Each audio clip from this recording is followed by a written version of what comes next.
side, this is Launch Pad 39A, the most historic of both launch pads. The first shuttle, Columbia, was launched from here in 1981. The last shuttle, Atlantis, was launched from here in 2011. Also Apollo 11, 12, 14, 15, 16, and 17 launched from this pad, all missions that send men to walk on the moon. Now this is the pad that has been leased by SpaceX for the next 20 years. One of the biggest changes SpaceX has made to this launch pad is the building here at the base of the launch pad. This is their horizontal integration facility. This is where they build their rockets. They build their rockets inside the building, take them up to the top of the launch pad by rail, and then stand them up vertically with an erector once it reaches the top of the launch pad. So they don't use the vehicle assembly building, and they don't use the crawler transporter. Underneath the raised part of the launch pad there is the flame trench. Now this piece of equipment here on your left-hand side, this big white thing, this is actually what they use to move their rockets from Cape Canaveral over to here. Okay.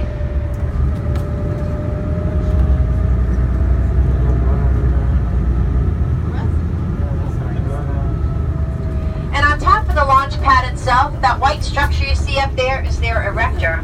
Now what they'll do with the erector is they'll move it down into the building, they will attach the rocket to the top of it, they'll take it all the way back up to the top of the launch pad, usually the day before it's scheduled to launch, and then when they get ready to launch the rocket, the erector will actually move away and the rocket will take off. Now, the launch pad itself, the structure on top of the pad, is still a little bit specific to the space shuttle, but that is changing very quickly here. Where the lightning mast is called the fixed service structure, and to the left of that is the skeleton of the rotating service structure. The rotating service structure actually protected the orbiter while it was here at the launch pad. SpaceX is in the process of taking it down. They probably have it about 90% down. They'll probably finish it before the end of the year, so that structure will not be on this launch pad anymore. Water tower out here. Water is used for sound suppression. During the shuttle program, a couple seconds before launch, they would flood the top of the mobile launch platform with 300,000 gallons of fresh water in the water tank, along with another 100,000 gallons in the pipes going up to the launch pad. They were afraid that the sound waves would bounce off the platform and hit the orbiter and do some damage to the orbiter.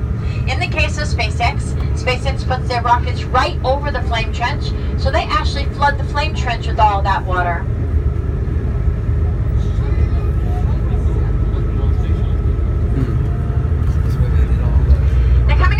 Right-hand side, as you clear the bushes here, you can see the 3 active pads from Cape Canaveral.